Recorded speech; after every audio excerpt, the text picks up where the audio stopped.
اللهم صل وسلم وبارك على سيدنا محمد وعلى اله وصحبه اجمعين. السلام عليكم ورحمه الله وبركاته. تعالوا بقى النهارده نعمل الكبده الاسكندراني الاصلي المية مية. عندي هنا نص كيلو كبده وقرنين فلفل رومي وقرن حراق ونص معلقه توم كبيره وملح وفلفل وكمون وبهارات. يلا نبدا. عندي بقى هنا جبت الطاسه بتاعتي، حطيت فيه، نزلت بيها في الزيت وسبته يقدح، وبعد كده هبدا انزل بالفلفل. حطوا لايك واشتركوا في القناه وفعلوا زر الجرس عشان يوصلكم مني كل جديد. هنحط نص كميه التوم اللي انا عاملاها واشوحها في الفلفل كده، اللهم بارك، زي ما انتم شايفين.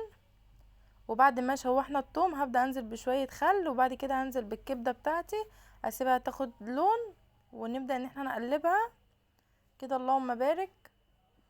بعد ما قلبتها هحط حته التومه اللي فاضله، وبعد كده هبدا ان انا اشوحها لحد ما تستوي.